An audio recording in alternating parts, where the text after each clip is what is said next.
And we're back on record. All set up. Almost, Your Honor. I need to fill my water bottle. Just tell me when you're ready and we'll bring them in.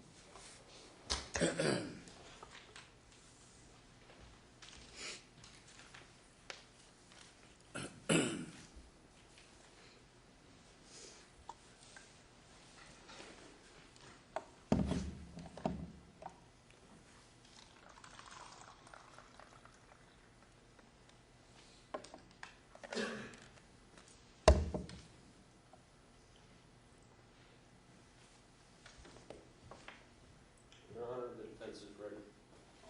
Okay, Rhonda, can we bring them in, please?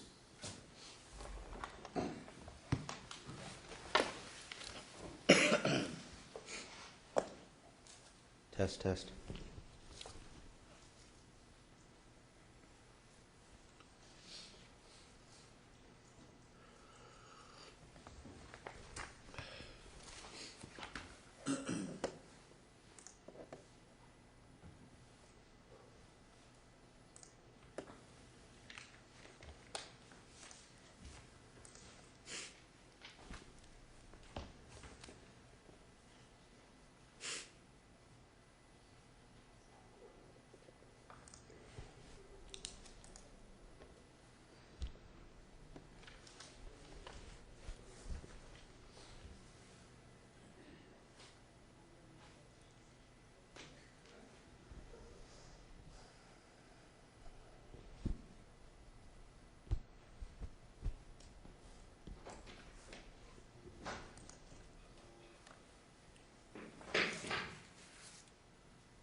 And now, ladies and gentlemen, please give your attentions to Mr. Boger, who will give defense closing argument. Thank you, Your Honor. May it please the court, counsel, Shaun, ladies and gentlemen of the jury. I'm scared.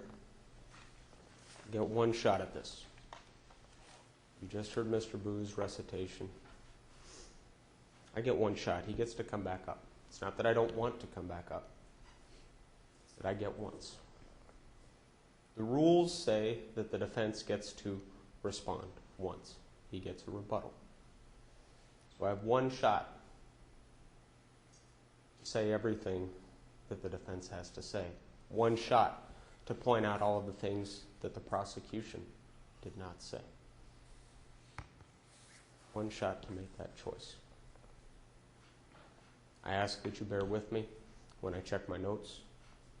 Before I sit down, I'm going to check with Shaun and make sure I didn't miss anything. And I've told her that if I miss something, she's supposed to throw something at me, so I don't forget. So if she throws something at me, that means I screwed up. Keep in mind I'm nervous. Because, ladies and gentlemen, look up there. You heard Judge Gregerson talk about the majesty of the jury process. And look around this room. We had a moment of brief judicial trivia when a juror had an unfortunate coughing fit. It happens. This is one of the two original courtrooms in the building. And this room compels me to do my best. I want to thank you for responding and paying attention as you have.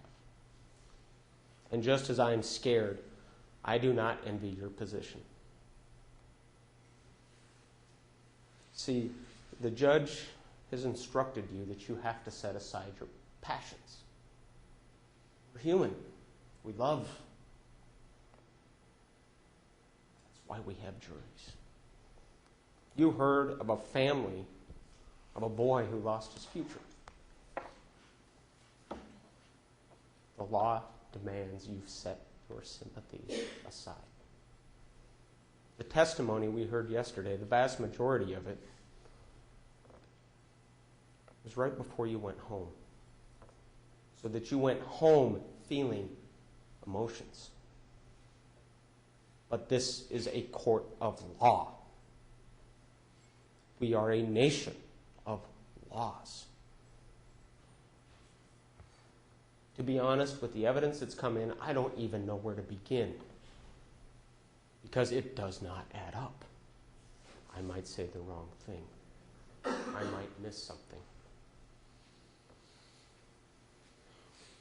When I came to court today, I planned on starting, not with that, planned on starting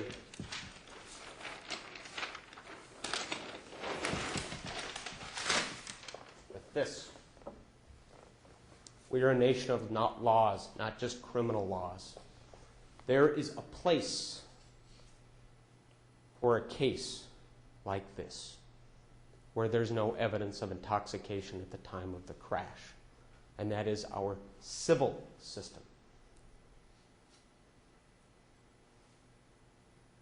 Crash plus injury, that's a civil suit. That's why we have tort lawyers. That's where you make the big bucks as a lawyer. That's not what this case is.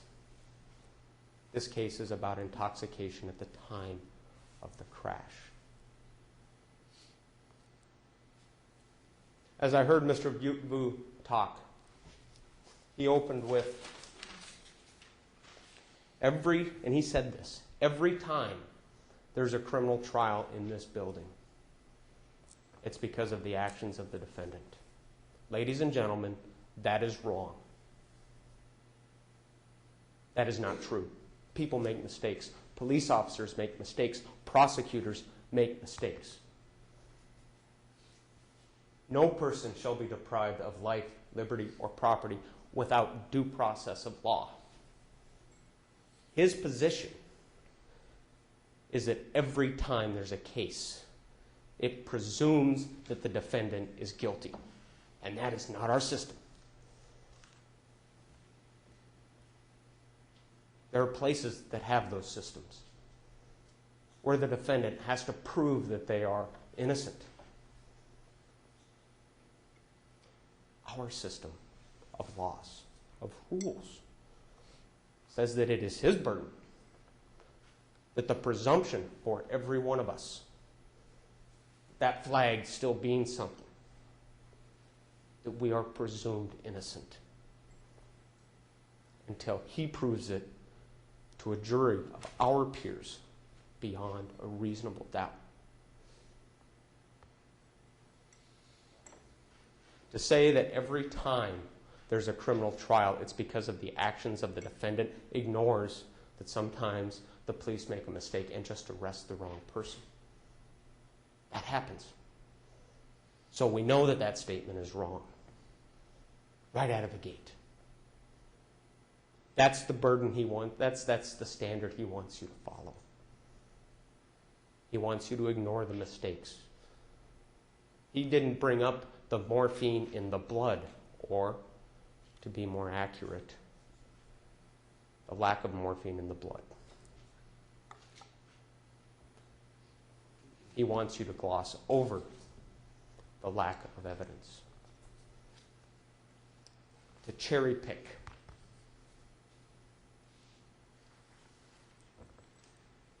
Because the government presumes that if they bring a case, that the person is guilty, regardless of what the evidence is.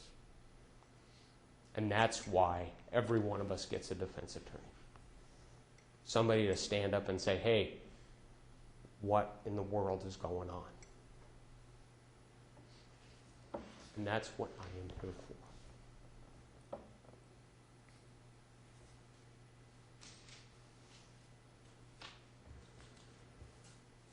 What if they just filed the wrong charges? Isn't that something that we should consider? Ladies and gentlemen, when I stood up here I think I stood about right there at the beginning of the trial. I stipulated to the injuries. Those are not in dispute. We never argued about those. They spent yesterday tugging at your heartstrings so that you would ignore the lack of evidence. We didn't dispute the crash. There were more facts to it, but we didn't dispute that she was a crash, that she got sucked into the ditch.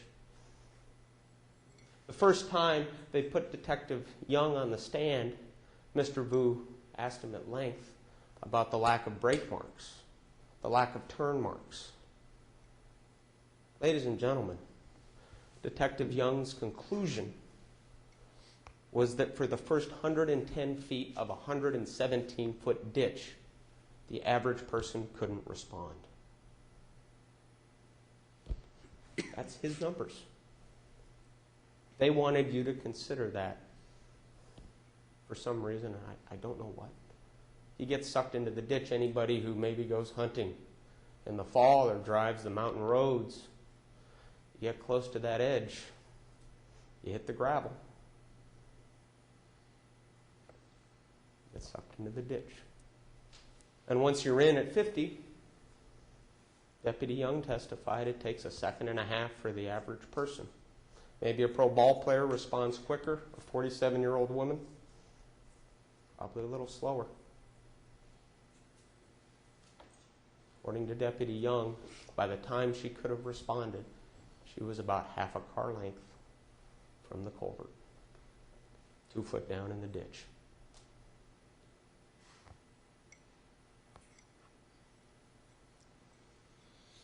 Ladies and gentlemen, this case is about intoxication. For the first 90 minutes after the crash, there was no criminal investigation.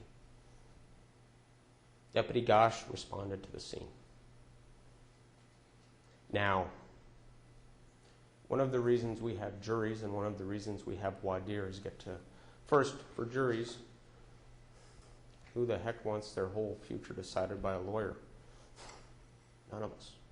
We want common sense, real-world experience, and you can use your real-world experience to evaluate this case. Think about everything you have ever experienced, including voir dire. The government, the prosecution, wants you to believe that an officer of then about 24, 25 years throughout Southwest Washington, Cowlitz County, and Clark County, that the fact that he didn't notice any signs of intoxication, that just means nothing. So what? Real-world experience says different.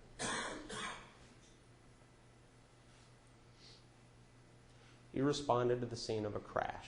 He walked the scene. Made sense. Reached down to pick up her cigarette. She talked. She talked to Deputy Gosh. She talked to Deputy Young. She talked to Deputy Luque. Nowhere did they actually find evidence to say that her story is not what happened. Nowhere. Deputy Gosh looked at the scene. He took charge of it. There were injuries. This wasn't just a slight fender bender with no damage. They called medics. She went to the hospital. He didn't notice anything because there wasn't anything to notice. Does the government mean to impugn or to say that a sheriff's officer in this county is incompetent, that he can't recognize that somebody's under the influence? When you heard Deputy Luque testify that one of the reasons he stopped being a DRE is because he kept getting called out by lay officers?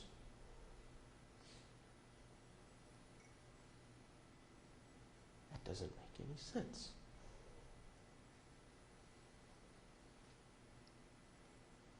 Karen Nelson.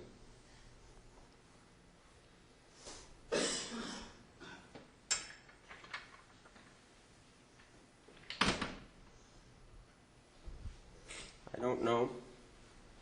Everybody can see this. But I'm going to stand over here. I'm going to read it out loud just because I don't know that everybody can see it. You are the sole judges of the credibility of each witness. You are also the sole judge of the value or weight to be given to the testimony of each witness.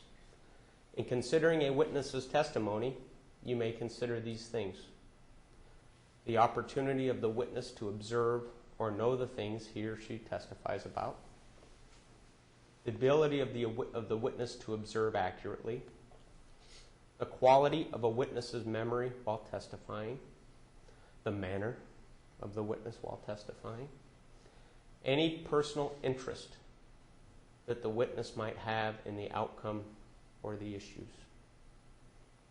any bias or prejudice that the witness may have shown, the reasonableness of the witness's statements in the context of all the other evidence, and any other factors that affect your evaluation or belief of a witness or your evaluation of his or her testimony.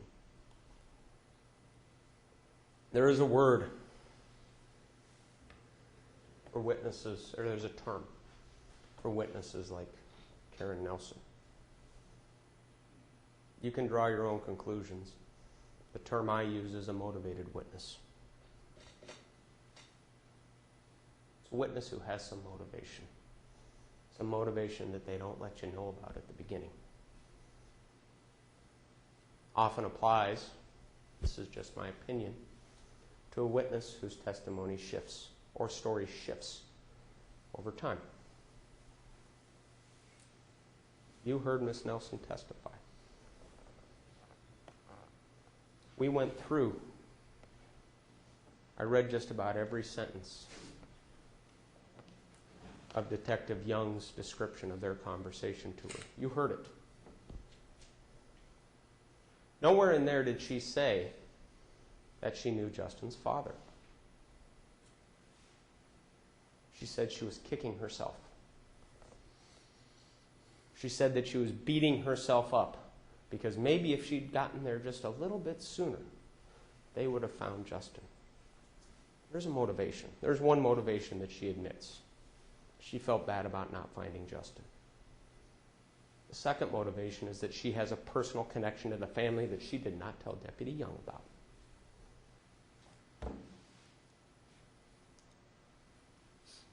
And then she testified to you and said, I believed she was high. You heard Deputy Young. He testified to you. She never told me that. He would have written it down. He is the lead officer. This was his investigation. They didn't know if Justin was going to live or not. There is no reason for Deputy Young to have ignored that, and every reason to have followed up with that. There is no reason for Karen Nelson to have not told Deputy Young that she believed Shaun was high, unless she didn't believe it at that time.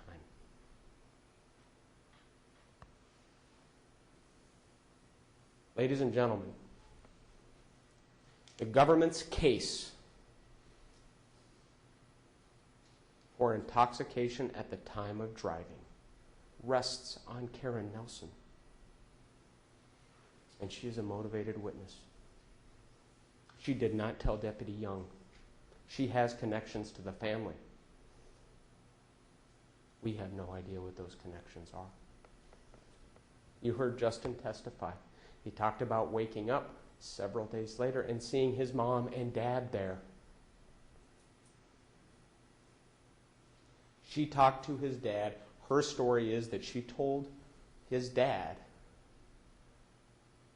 and there's nothing before you to answer the questions of what follow-up investigation happened. And the reasonable conclusion to draw is that nobody told anybody anything.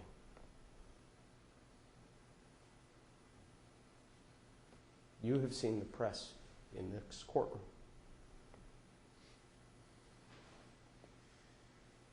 Draw your conclusions. She didn't tell Deputy Young. To suggest otherwise is to ask you to ignore what he wrote in his testimony.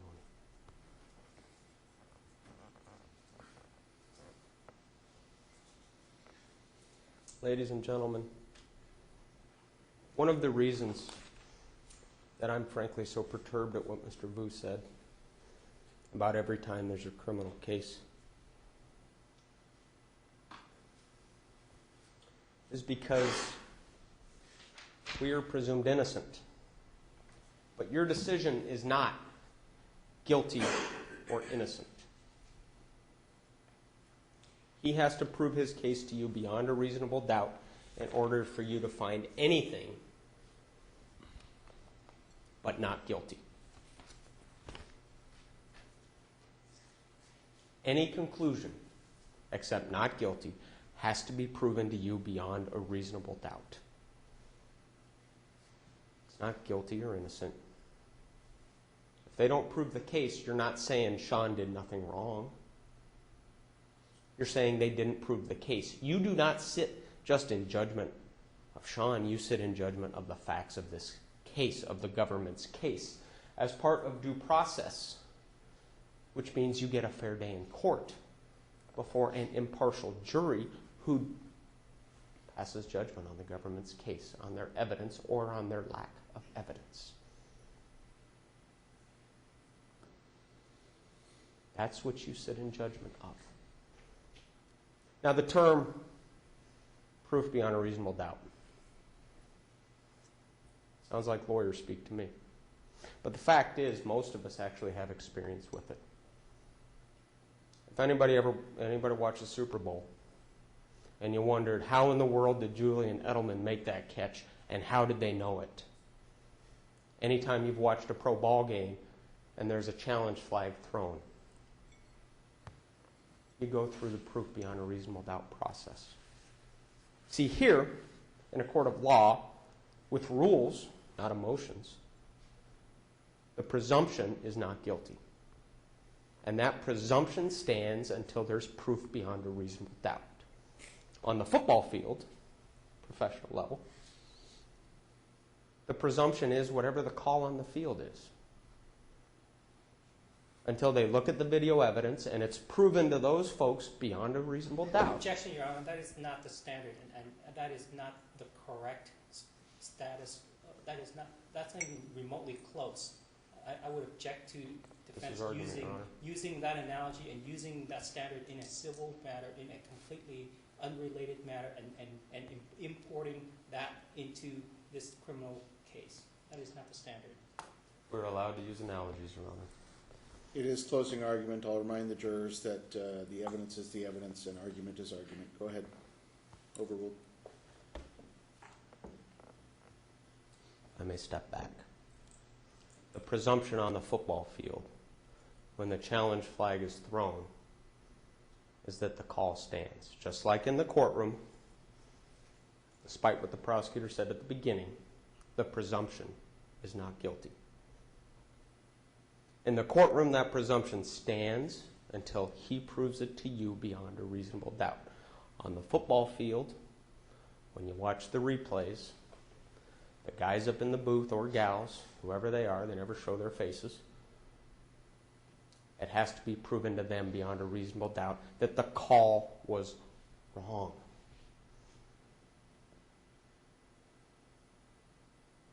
Right?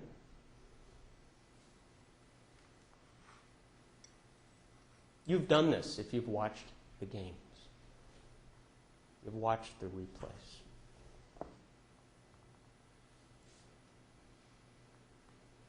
That's the process. Those are the rules. The police have rules. Football players have rules. Lawyers have rules. Judges have rules. We all have rules. And the rules for the jury start pretty simply. Start with the presumption that somebody's innocent. And until they prove that to you beyond a prove otherwise to you beyond a reasonable doubt, the only answer is not guilty.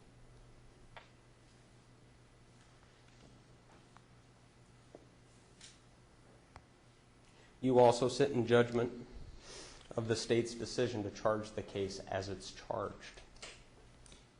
They certainly have the option to file other charges. Just like there's a civil court, there are other potential charges out there. Anybody who's taken a driver's test has gone through some of the potential things that can be done wrong and result in tickets, in infractions, or criminal charges. You sit in judgment of their decision to charge this case as they charged it. If the evidence doesn't add up, remember there are other options. There's a civil system, and the prosecution had other options too. Folks, the government's job is to prove it beyond a reasonable doubt once it gets to trial. If they don't answer your questions to that level, it's their problem. My problem is to argue the other side of the case. Your challenge is to listen to the evidence and apply it to the law. But if they don't answer your questions, that's on them. And if they don't answer your questions and you have a reasonable doubt, there's only one answer. It's not guilty.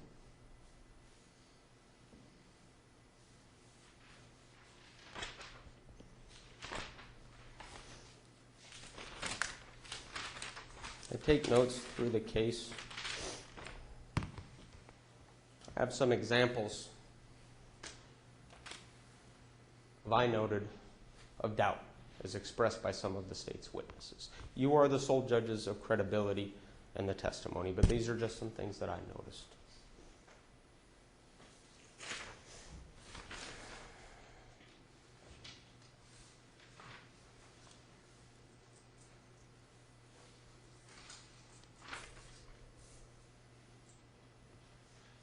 First, I want to talk about the experts in relation to examples of doubt expressed by the state witnesses. First, Deputy Gosh, he let her go. That's the call on the field, right there. No DRE, no DUI investigation. That is the call on the field. They have to prove it different to you, beyond a reasonable doubt. That's example of a basis for reasonable doubt right there. Deputy Luque. Now,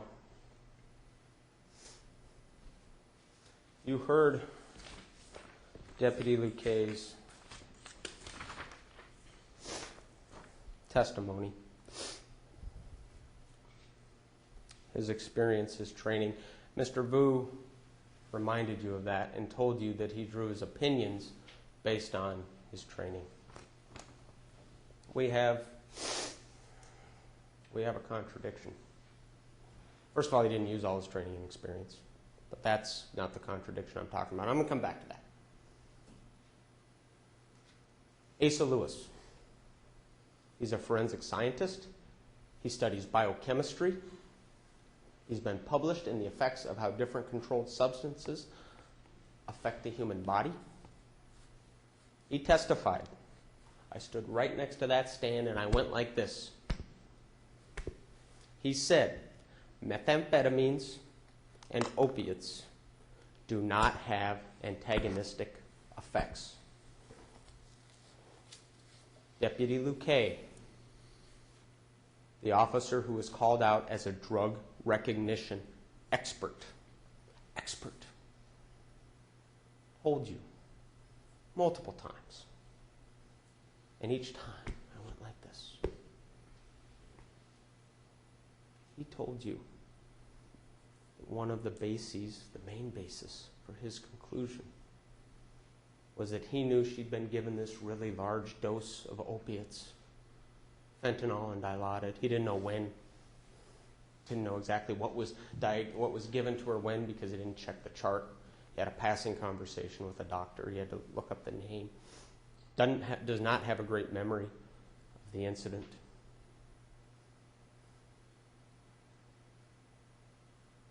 He said the basis of his opinion was the antagonistic effects from methamphetamines and opiates. Ladies and gentlemen, that is a scientifically invalid position. You heard it from the state's forensic scientist. That's his job. Remember when we talked about who does not have a stake in the outcome?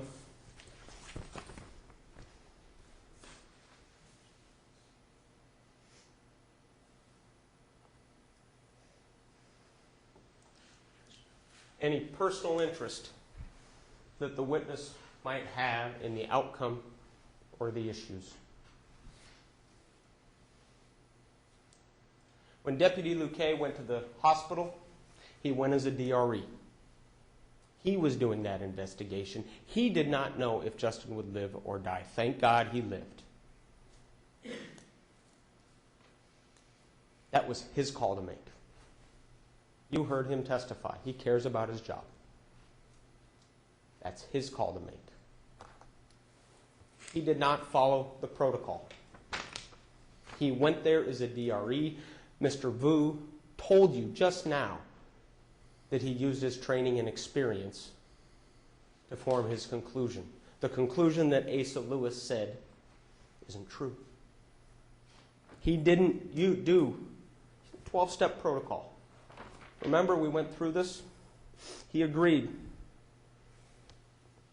that all DREs, regardless of agency, use the same procedure in the same order on all drivers. In theory, a DRE will not reach a final decision until the entire evaluation is complete. You heard Mr. Lewis talk about the importance of procedures and protocol for the scientific process. Deputy Luque ignored his training. He ignored his experience. He did not follow the protocol. But here's the kicker.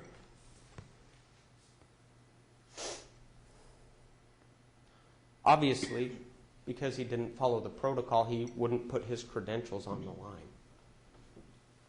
You heard him testify about how he's changed what he does because of things that he experiences in court. Mr. Vu followed up with, you don't know what the defense is going to ask. You don't know all the issues that are going to be asked in advance. First of all, he went there as a DRE to do a job, and he didn't do it. But second of all, putting aside the fact that he did not put his credentials on the line, because there are no antagonistic effects, because he did not know if Justin would live or die, and because he didn't see anything, he did not note in the affidavit for the search warrant that he believed she was under the influence. He wanted her blood to see if there was potentially something there. But he was afraid of taking that stand in a vehicular homicide case and of making the wrong decision because the evidence didn't add up. It's not just that he didn't put his credentials on the line. When he had that recorder, the recorder that he could have used when he asked Shaun Johnson the questions that he says she answered, he didn't put on there that he believed she was under the influence. That's not a credential issue, under the influence of meth or a stimulant.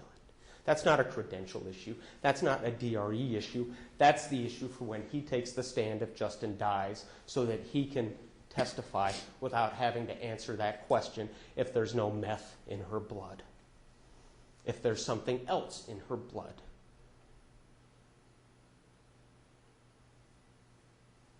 He needed the blood because they didn't know what would happen to Justin. The evidence wasn't there, so he didn't write it down and he didn't swear to it under the penalty of perjury. Because it just wasn't there, and we know it wasn't there because the antagonistic effects that he says he saw don't happen with meth and opiates.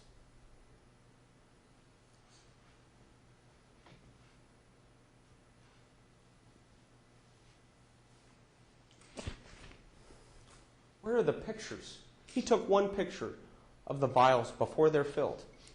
What in the world happened with those vials after? He says that the basis of his opinion is that her behavior doesn't match up with somebody who's just been given all this fentanyl and dilaudid opiates, but there's none in her blood. Asa Lewis was surprised. Took him a while to remember. He doesn't have an interest in this case. He does more than 1,000 tests a year, testifies more than 50 times, and didn't bring his file. Everything he had to look at came from the prosecution. These tests were done years ago. He was surprised because it didn't show up. It should have shown up. If Deputy Luquet's story, that's unrecorded, that's not supported by pictures, with blood that was gone for 2 days, with no documentation of the chain of custody, what temperature was it stored at? Where's the, anybody who's ever been in the military and had to do your analysis tests?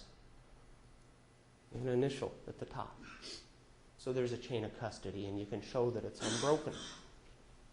Where's that kind of stuff? Now, one of the things, I told you that the prosecutor gets to get up and talk again. One of the things I've heard them do from time to time is say, well, you're just armchair quarterbacking. It's not armchair quarterbacking with a potential vehicular homicide investigation to do your job, to record the evidence, to take pictures, to take documentation, to make sure that the evidence that you say is solid is actually what happens. Because, ladies and gentlemen, the fact that there were no opiates in the blood, that's reasonable doubt. Deputy Luquet's story does not add up. If his story is true, that means Asa Lewis is wrong. Antagonistic effects. If Asa Lewis is right, and he's much more experienced and has a much higher level of education, Deputy Luquet is wrong.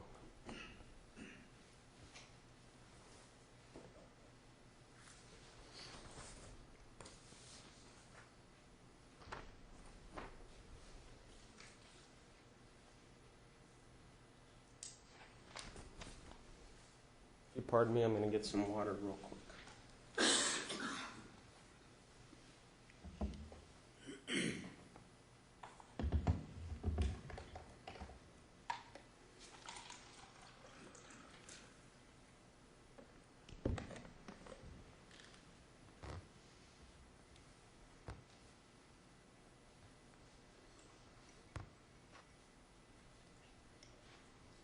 A witness who has special training, education, or experience may be allowed to express an opinion in addition to giving testimony as to facts.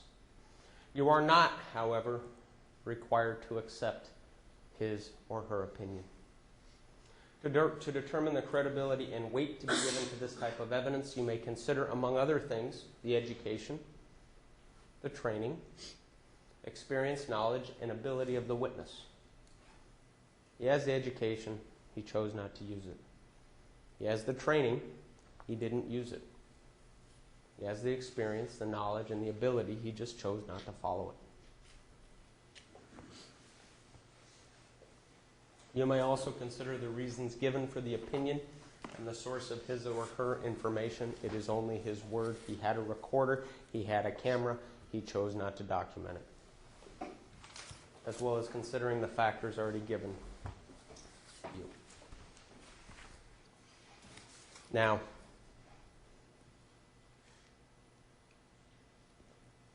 we don't know what blood that was.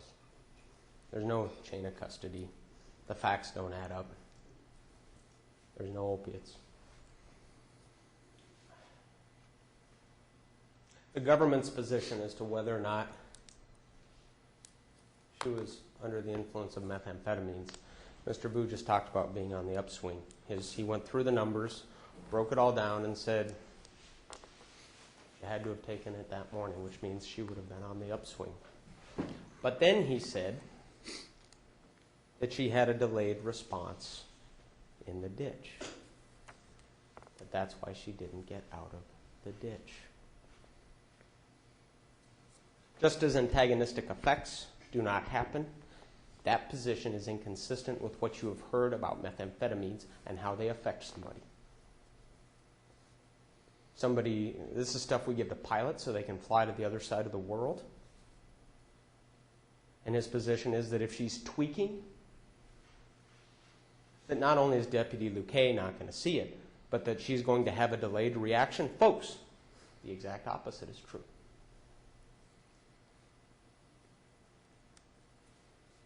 The exact opposite is what you heard from Mr. Lewis.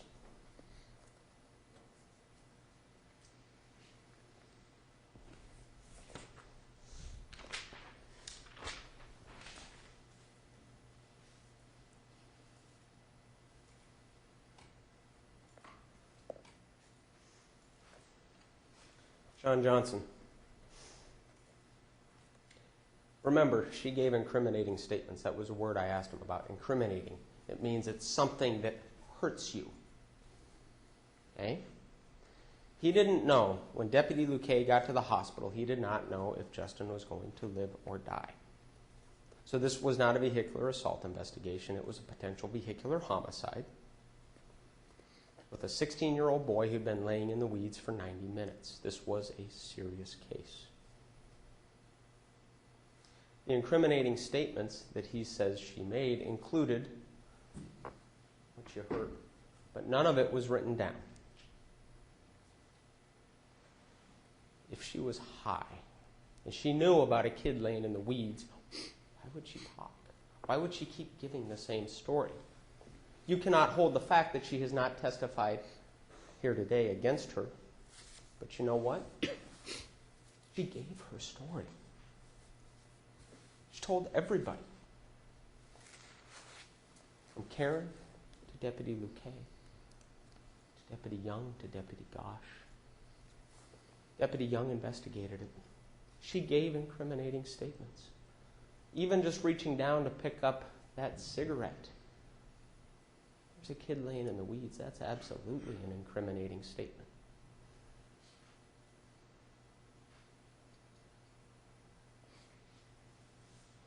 Nothing that Deputy Young concluded as a result of his investigation did anything but support her story. She was going the speed limit on the way to work. 7 o'clock in the morning. Route she goes every day. Stop time, her reaction time, is consistent. 1.5 seconds. That's 110 feet down the ditch. There is no evidence that she knew Justin was there. You saw the weeds, you saw the bushes. We don't know how high it was. But when you're at an angle like this, and you reach down to get your cigarette, and now you get sucked down into the ditch, it would defy reality to believe that she came up and immediately looked straight ahead, especially since it takes, according to Officer Young, 1.5 seconds to have any sort of response.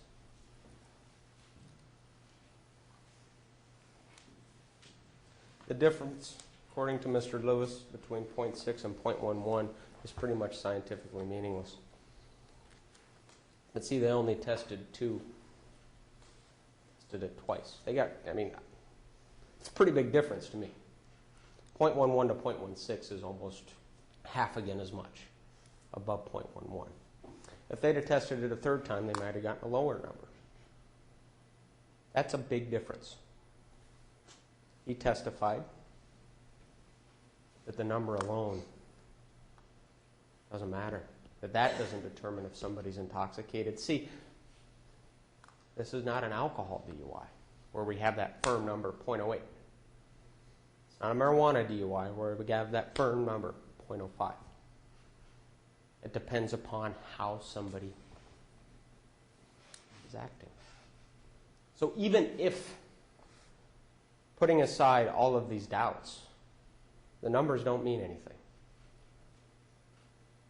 They mean absolutely nothing.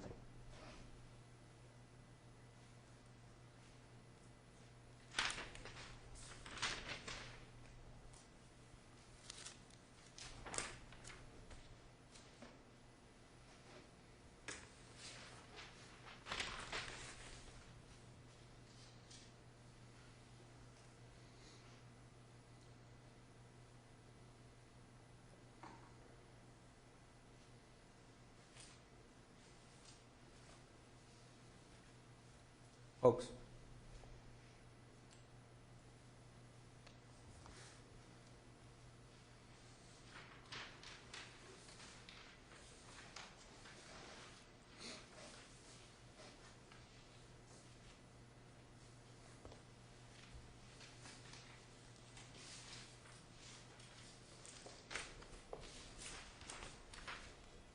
Mr. Vu highlighted the point before this. I highlighted it after.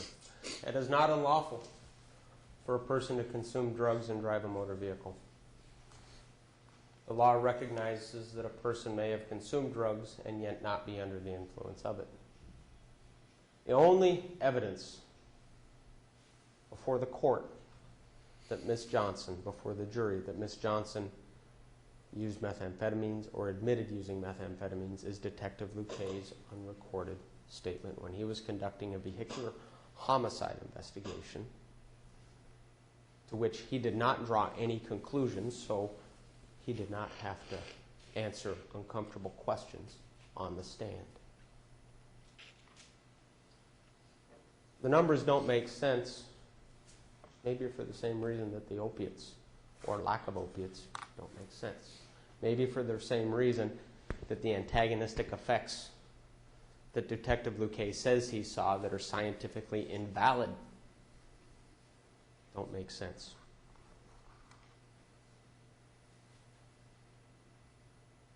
You know,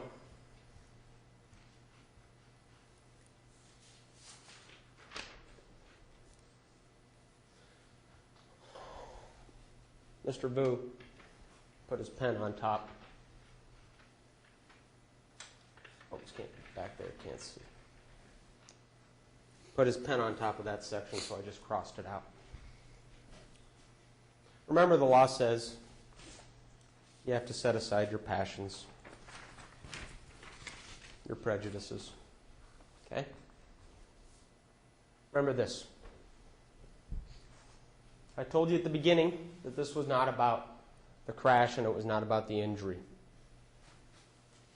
Set aside your emotions. Set aside your sympathy. Set aside your prejudice. Remember,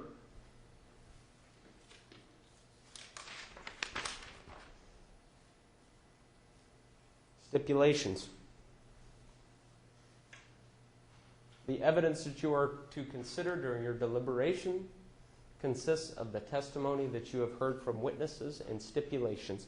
I stood right there. I stipulated to the injuries. They put it on to tug at your heartstrings, to pull at your emotions. But at the core, take those emotions that the law says you have to take out of the equation. Take them out of the equation. This is a DUI case. That's what this is. Just a DUI. That's not to say that Justin's injuries don't matter. They do. But that's not what's in dispute. What's in dispute is that. The only evidence that they have of intoxication at the time of the crash is actually Karen Nelson, a motivated witness. Every piece of evidence that they have to support intoxication is countered by something else from one of their own witnesses. Everything. Antagonistic effects. Miss Nelson, a motivated witness, didn't tell Deputy Young what she told you when she knows the family.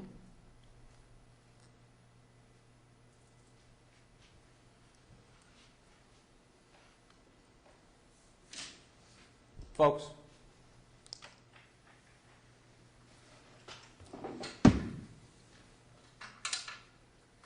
there is a place for cases where bad things happen. Every crash is not a crime. Absent injuries, absent intoxication, this is a civil case. This is a civil case. And everything that they have from Karen Nelson, everything they have that they say supports intoxication is countered by something else. Karen Nelson's hidden motivations. Deputy Luquet's incomplete evaluation. Conclusion based not on using his science, on what I don't know, but his conclusion is scientifically invalid because antagonistic meth is not an antagonist to opiates. You heard that from Asa Lewis, the only witness who really isn't personally involved in the case. Folks, I do not envy your position. I can tell you this. You're going to remember the decision that you make for the rest of your life. If you take your job seriously, and everything that I've seen has said you will, and you did, you will remember this decision. That no person shall be deprived of life, liberty, or property without due process of law, unless the government follows the rules, unless a jury of our peers concludes that the government proved its case beyond a reasonable doubt. The presumption is innocent. You have a choice. If you ignore your passion, you ignore your heartstrings, if you follow the instructions, there's no evidence of intoxication. None. Not that adds up.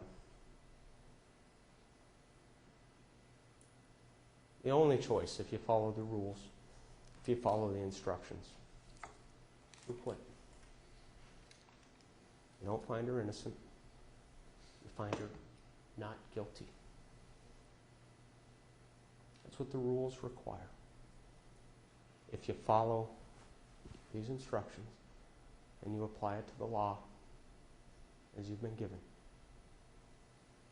if it doesn't add up, if they didn't answer your questions, if you wonder where the blood went, if you wonder about the antagonistic effects, if you wonder about hidden motivations, if you wonder why didn't they do a complete investigation, that's reasonable doubt. That's your duty. So, ladies and gentlemen, on behalf of the defense, on behalf of Shaun Johnson, I thank you for listening. Do your duty. Thank you very much. Did I miss anything?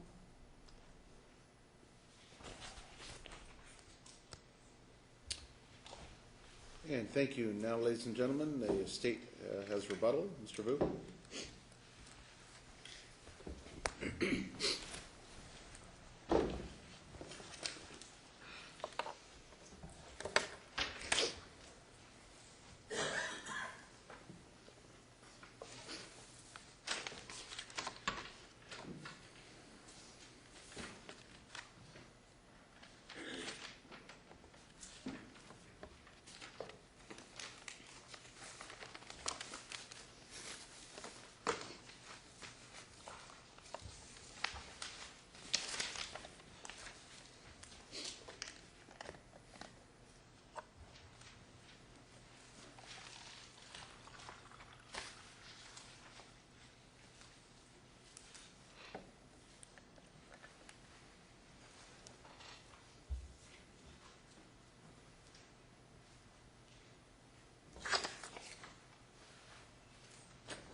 Ladies and gentlemen, according to the defense, everything that the police did in this case, pretty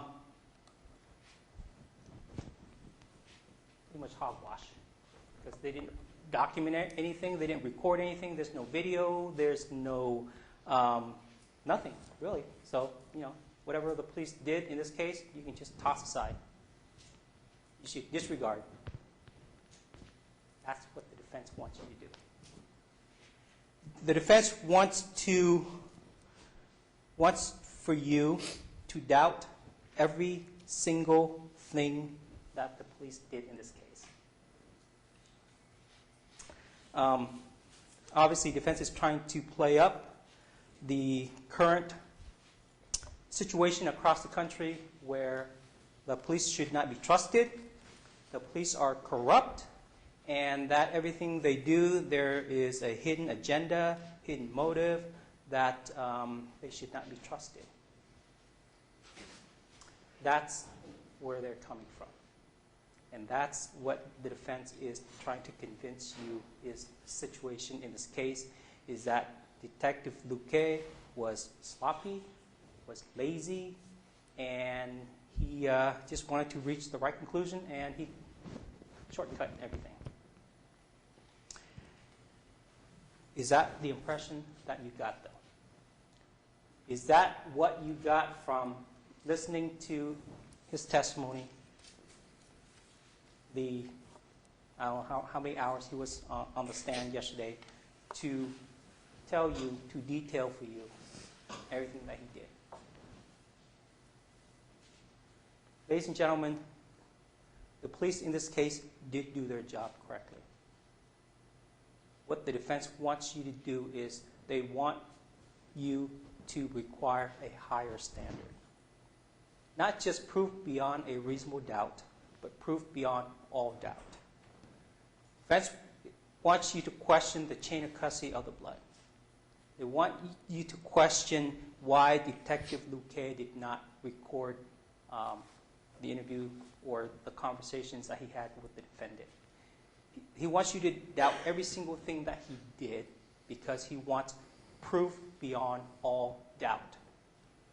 And the analogy that he makes is to the football, what's called video review. If any of you watch football, and I don't know if any of you do, I'm a huge fan. It's called the standard for football replay is what's called indisputable proof. Okay? That is the standard in football review, video review. In the court of law, it's proof beyond a reasonable doubt. I submit to you that I am sure those who came up with the term indisputable proof for video review in football, they know about the standard of proof beyond a reasonable doubt. I'm sure they didn't use that term because there is a legal reason why we use that term in a court of law. Proof beyond a reasonable doubt is defined for you, and you saw that definition. What is indisputable proof? It's not defined. It's whatever you want it to be. There is a difference, and that's not the same standard. And that's why I objected, because it's not the same thing. It's not the same analogy. It doesn't indisputable proof does not equal proof beyond a reasonable doubt.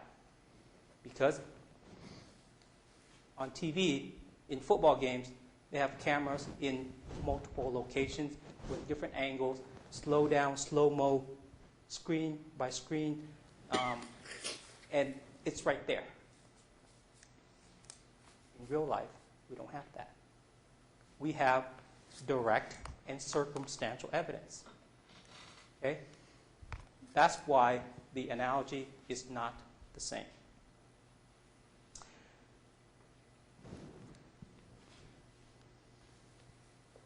The events in this case that happened back on June 10, 2013 is not an accident.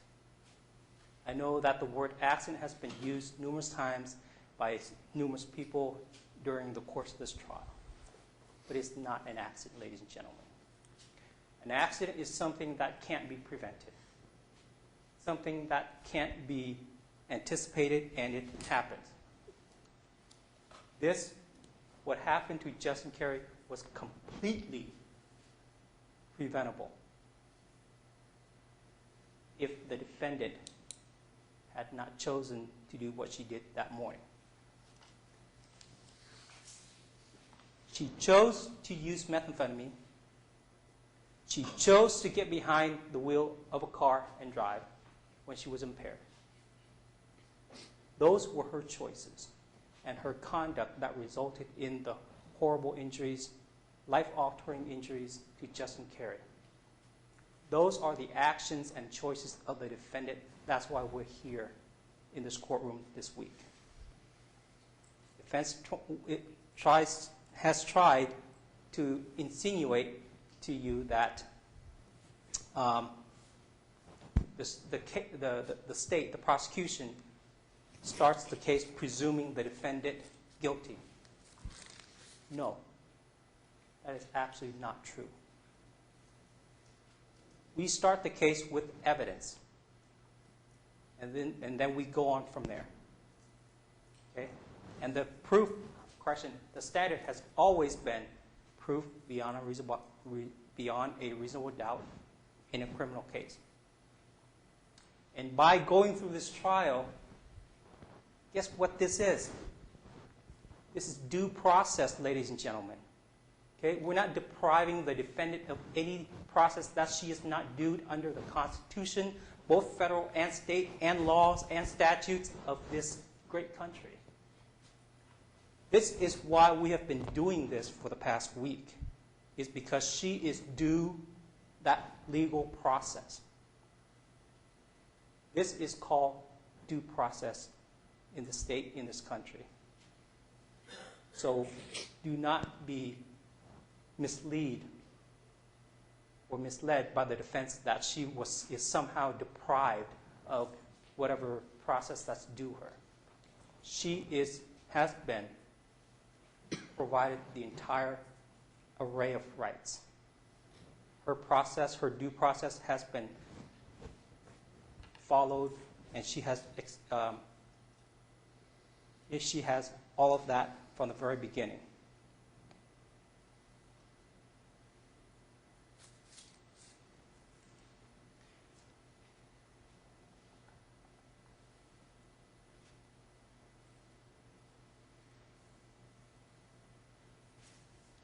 The defense keeps on saying that the antagonistic effects are not real. Okay? Well, I would direct your attention to, I believe this is exhibit number 60, which was talked extensively about by Detective Luke Kidd. Okay. Let's point out something. Even though Detective Luke Kidd could not pinpoint a drug category that he suspected the defendant was under the influence of, he knew that she had been given narcotic analgesics, fentanyl and dilaudid. He checked her eyes.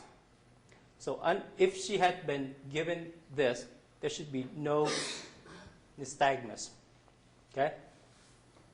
And he did not find any, okay, which is consistent with this as well as several others. Then her pulse rate, her pupil size. Under narcotic analgesics, should be constricted. Her pupil size should be constricted. But yet, they were normal, which means that something was tugging at them to make them normal rather than being constricted. And look at what there are several categories, okay? CNS stimulants, hallucinogens, and cannabis, okay? That make a person's eyes dilated. So those three are in play at that point. Then, obviously, he saw her pulse rate. Pulse rate for narcotic analgesics should be down, but what he saw were up, up, up, okay, across this right there. So CNS stimulants, hallucinogens, dissociative anesthetics, inhalants, cannabis. Blood pressure, okay? Narcotic analgesics should be down, but all of these show that they should be up. So based upon what he was seeing, clinical signs from the defendant indicated that she had something else on board, i.e. in her system, besides narcotic analgesics. Now, throughout this trial, from the very beginning, I informed you that Detective Luque did not perform a formal 12-step DRE evaluation, the protocol. He fully admitted that. That's why he did not give an opinion as to a drug category, a single drug category that the defendant was under the influence of. And that's the whole point of that protocol, is that if you follow step by step of that process, and you follow it, okay, at the end, the DRE would be able to pinpoint the defendant being under the influence of one or more of those drug categories, depending on his or her symptoms. In this case, he didn't need to, because his whole point at that, or his whole purpose at that point, was to establish that she was under the influence of something based upon his observations, and then obtain a search warrant for her blood to be tested. And that's what he did. Not because he was lazy, not because he cut corners, but because that was his intent at the moment.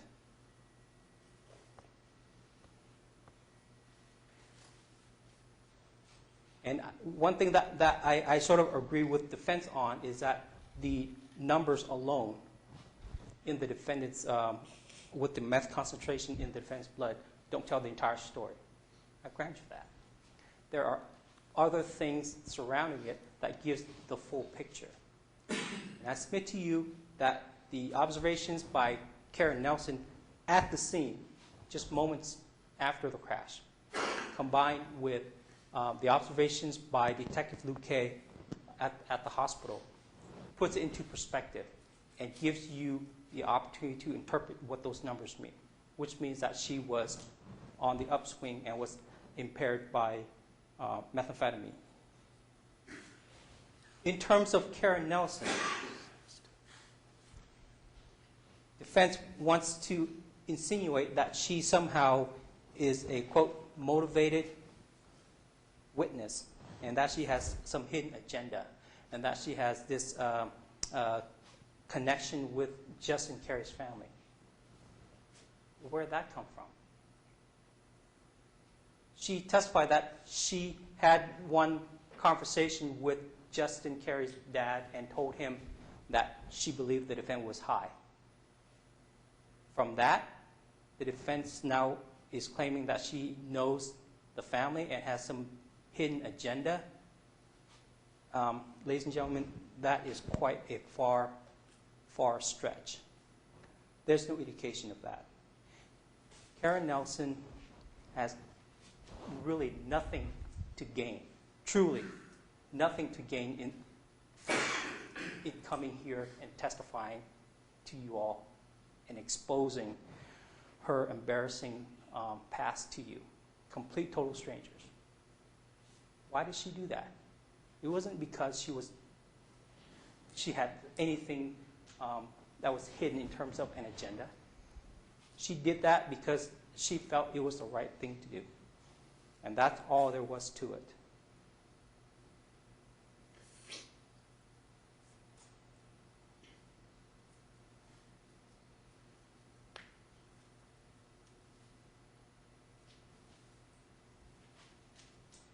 Finally, defense wants you to believe or wants you to doubt that the blood that was tested was somehow not the defendant's blood.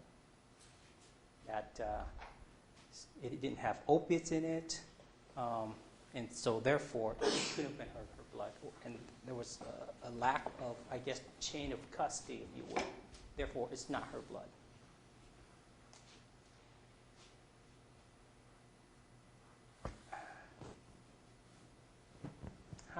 How do we prove a negative? I don't know. All I know is that in this case, Detective Luke K photographed the tubes before the blood was taken. He said that he documented, he took control of those vials, put it in the evidence system, had it sent to the crime lab for testing. Mr. Lewis, when he received it, he had obviously checked it because in his report, it's documented by both the agency name, agency cause, case number, and with the suspect's name or defendant's name, Shaun Johnson, in both tests, okay, that he did. So I don't know where the defense is claiming that this is not the defendant's blood. It was her blood. It was taken, it was tested, and the results were what they are.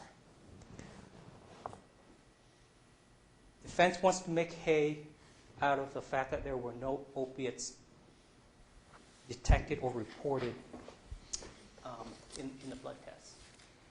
Ladies and gentlemen, that really is not that big of a deal, okay? Because as Mr. Lewis testified, it depends on when the blood was taken in relation to when the medicine or medication was administered. Detective Luke testified that he arrived at the hospital just after 10 o'clock. Hospital staff indicated that they had just administered the drugs to her, so 10-ish, let's say. Blood draw was done at 2:15, over 4 hours later. The passage of time, the quickness, if you will, of the dissipation of those type of medications, as testified by Mr. Lewis, means that by the time the blood was drawn from the defendant, it was below the reportable level. Okay? They may have detected it, but it was below the threshold to report the numbers. But you know what? If you think about it, if the defendant's blood was drawn 4 hours after the administration of the pain medication, and those pain medications didn't show up in the defendant's blood, but yet methamphetamine was found in her blood hours, or according to her, 2 days after she had used meth, at such a high concentration level that it's way beyond therapeutic, 2-3 times beyond therapeutic. And it's reported, not just detected, but reported. What does that mean? That means that the amount of methamphetamine in her blood was so much higher than the opiates, because it was obviously detected and reported. And as you can see, these are the signs that a person who is under the influence or affected by methamphetamine is exhibiting. Okay? Blood pressure up, pulse rate up, and then the physical signs themselves: inability to concentrate, can't focus, fidgety, paranoia. These all translates into the inability to drive a vehicle safely.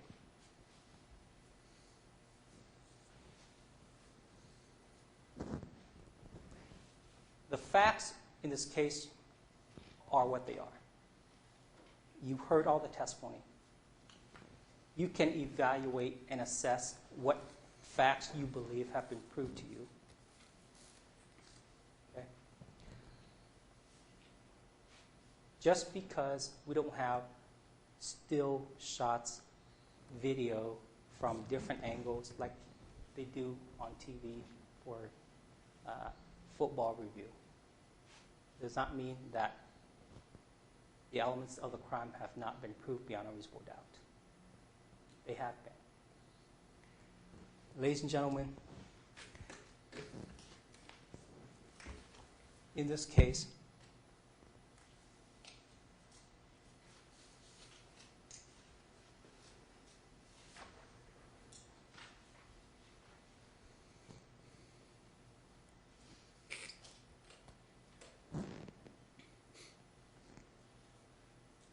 when all else fails, jury instruction number 11 is what you need to focus on, because this defines for you the elements of the crime that is at issue in this case. 1, 2, 3, 4. I ask that you collectively review your notes.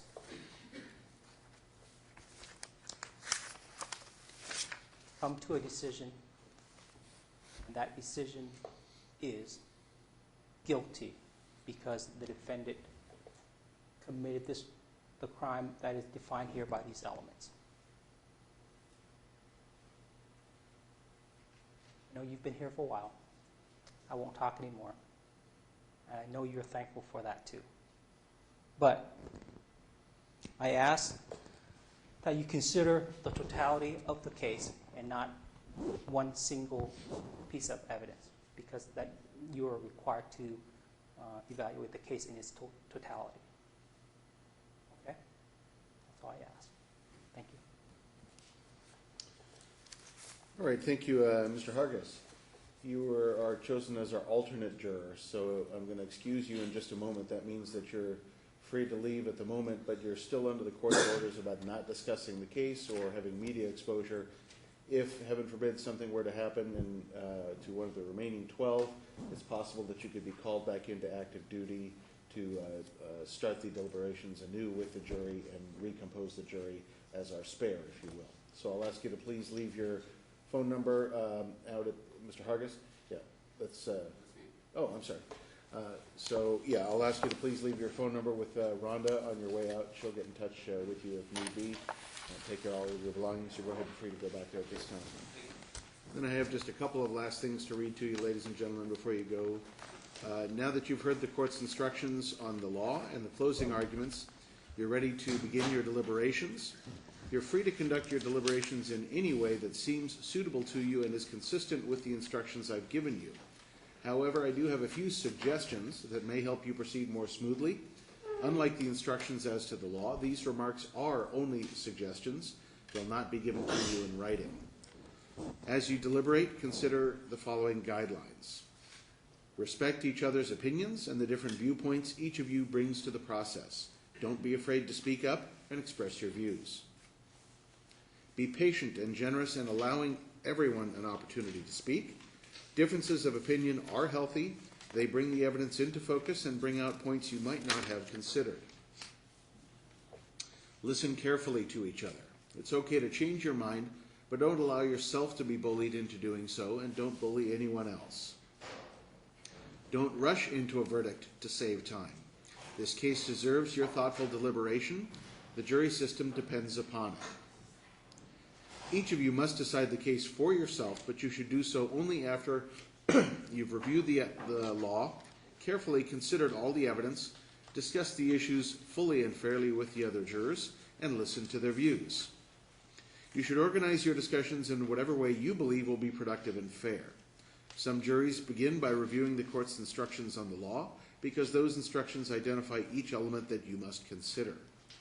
Others begin by proceeding around the table with each juror in turn identifying the issues or concerns he or she would like to have discussed, because that encourages free expression by all jurors before positions are taken. There is no set way to conduct a vote. You might vote by show of hands, by voice, or by written ballot.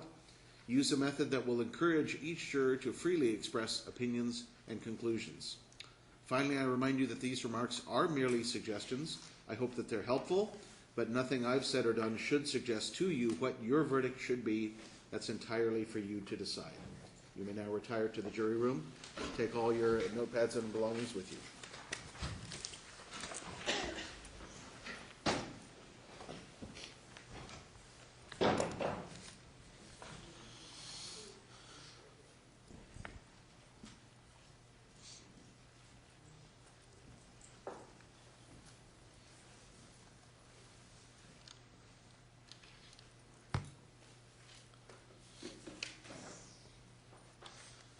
Okay, so please check in with the clerk counsel on stipulations regarding exhibits, and then please make sure Rhonda has the cell phone number to be able to reach you, and please be absolutely no more than 15 minutes away from coming back into the courthouse. I think because of the mock trial going into the evening hour, the courthouse doors will probably be open and accessible. Does Your Honor want us back here at 5 o'clock if they're still deliberating to let them go? I don't think we need you. Just stay by the phone. I'll have Rhonda contact you. If we're approaching 5 o'clock, typically we let them be by themselves. As we get closer to 5 or quarter after, we may ask them if they want to come back tomorrow, or if they want dinner brought in perhaps, or if they're close, they sometimes tell that to us. So we usually just take a discrete read of where they're at by about 5:15. So is there a, I'm sorry, is there a time cutoff that the court is going to? Not really. We'll just have to see how it goes. I think when we get closer to 5, between 5 and 5:30, we should. I have will it need to leave about 5:45 from the downtown area. Need to leave at 5:45? I need to leave around 5:45. My wife takes the bus to Salmon Creek, and she has been ill. So. Okay, we'll keep that into consideration. And in theory, you could come back afterward, though? Potentially, but I wouldn't be within 15 minutes. Right. And we need to eat. And Understood. Okay. Can I just clarify for the record? I have 1 through 44 and 55 through 58. 1 through 44 are admitted, and 55 through 58. That's what I have on my sheet as well. Any discrepancy taken with that record? Appears to be accurate, but confirm with the clerk.